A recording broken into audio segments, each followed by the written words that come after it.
Assalamualaikum warahmatullahi wabarakatuh. Saya Nilawati SPD SD, berasal dari UPTD SD Negeri 21 Biren, yang merupakan calon guru penggerak Angkatan 11 Kabupaten Biren.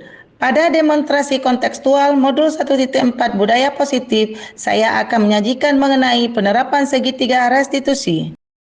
Pada praktik penyelesaian masalah murid, saya menggunakan segitiga restitusi. Segitiga restitusi adalah salah satu bagian utama dari lingkaran disiplin positif dalam rangkaian upaya untuk mewujudkan budaya positif.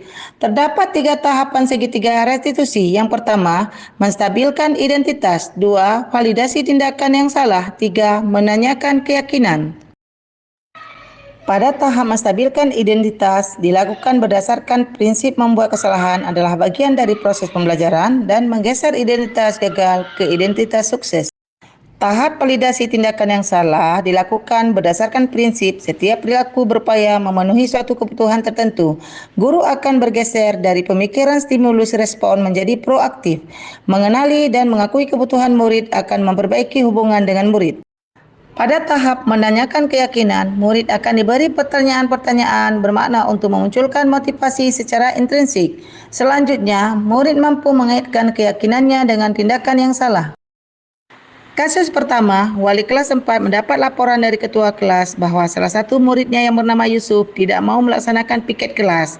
Berikut adalah skenario penyelesaian kasus menggunakan segitiga restitusi.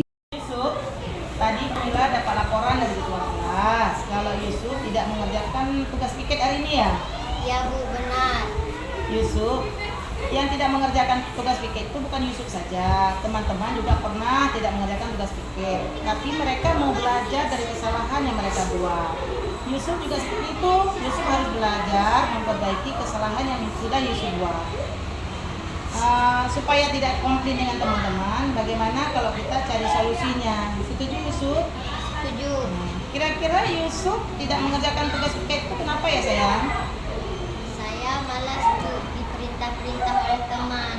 Di rumah saja saya tidak pernah menyapu. Oh gitu ya. Kira-kira tidak mengerjakan tugas piket itu ada nggak bertentangan dengan kelas kita sayang? Ada Bu. Yang mana ya sayang? Saya tidak melaksanakan tanggung jawab sebagai piket. Iya bagus ya, tidak melaksanakan tanggung jawab sebagai piket. Kira-kira melakukan rasa tanggung jawab itu penting nggak bagi Yusuf? Penting. Pentingnya yang bagaimana ya sayang? Pentingnya supaya kelas menjadi bersih, supaya saya menjadi disiplin dan kerja piketnya lebih mudah selesai. Betul sekali ya Yusuf. Dengan mengerjakan piket bersama-sama, kelas menjadi cepat bersih, dan kalian juga bisa belajar dengan nyaman dan menyenangkan di kelas. Nah, supaya tidak terjadi lagi masalah atau komplain ke depannya, mungkin Yusuf bisa kasih solusinya untuk ke depannya supaya tidak ada masalah lagi, bisa? Bisa Bu. Nah, gimana ya sayang? Saya harus melaksanakan piket dengan teman-teman sebagai tanggung jawab saya.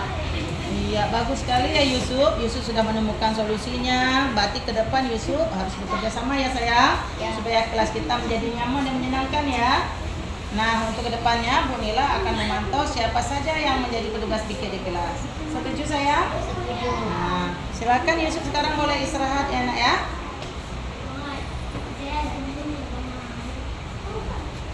Saya Yusuf Sabilansyah, murid kelas 4.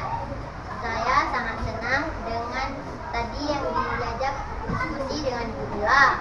Yang tadinya saya tidak mau melaksanakan tugas piket, setelah diajak diskusi oleh Bu Nila, saya sekarang sangat senang untuk melaksanakan tugas piket untuk kepentingan bersama.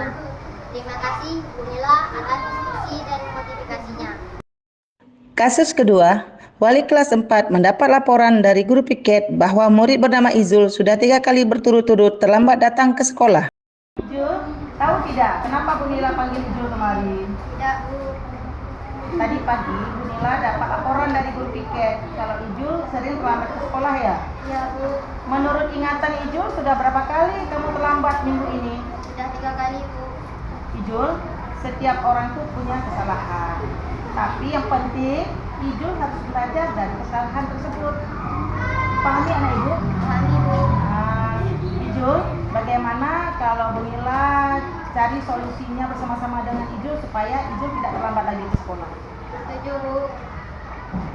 Mengapa ya Ijul sering terlambat ke sekolah? Dan saya sering bergadang tengah malam sambil main HP. Jadi terlambat bangun, akhirnya terlambat pergi ke sekolah. Datang terlambat ke sekolah ada nggak melanggar keyakinan kelas kita, sayang? Ada, Bu. Keyakinan yang mana ya, sayang? Disiplin, Bu. Menurut Ijul penting nggak disiplin untuk Ijul?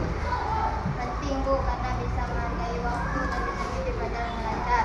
Iya, betul ya. Dengan menghargai waktu kita bisa menghargai orang-orang di sekitar kita. Dengan menghargai waktu pekerjaan juga tidak menumpuk. Ya, Bu, saya menyesal. Saya minta maaf. Saya tidak ulangi lagi. Iya, baik Ijul, supaya Ijul tidak terlambat lagi ke sekolah. Apa yang harus Ijul lakukan ya? Tidak lagi bergadang waktu malam hari. Saya tidak lagi main HP. Habis belajar, saya langsung tidur agar cepat berangkat ke sekolah. Ya baik, Ijul sudah menemukan solusinya. Tapi Bu Nila nggak ada larang Ijul main HP.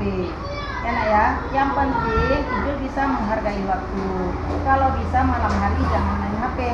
Ya nak ya, dan main HP itu jangan sampai mengganggu aktivitas yang lain. Kita harus menghargai waktu karena aktivitas itu banyak. Ijul harus belajar, harus bantu orang tua, dan aktivitas yang lainnya juga ada. Jadi silahkan main HP, yang penting Ijul bisa menghargai waktu. Dan untuk Ijul tidak terlambat lagi ke sekolah, Bu Nila juga harus bekerja sama dengan orang tua. Setuju Ijul? Setuju, Bu. Iya. Sudah Ijul, silakan boleh keluar kembali. Assalamualaikum warahmatullahi wabarakatuh. Nama saya Muhammad Zulhaq, murid kelas 4. Saya pernah berbuat kesalahan, sering terlambat ke sekolah. Setelah diajak berdiskusi sama Bu Nila, saya mendapatkan solusi. Saya tidak lagi bermain HP pada malam hari agar tidak terlambat bangun tidur dan tidak terlambat pergi ke sekolah. Terima kasih Bu Nila sudah ajak saya berdiskusi. Assalamualaikum warahmatullahi wabarakatuh. Dari praktik penyelesaian masalah murid menggunakan segitiga restitusi, saya dapat mengambil kesimpulan. Restitusi membantu murid untuk jujur pada dirinya dan mengevaluasi dampak dari kesalahan yang dilakukan. Praktik segitiga restitusi yang saya terapkan pada dua kasus tersebut, saya dapat membimbing murid melaksanakan disiplin positif dan membangun diri mereka dengan rasa tanggung jawab. Selain itu, restitusi dapat memulihkan diri murid dari kesalahan sehingga murid terbangun kesadarannya dan menjadi pribadi yang lebih baik. Demikian paparan saya tentang penerapan segitiga restitusi. Terima kasih. Assalamualaikum warahmatullahi wabarakatuh.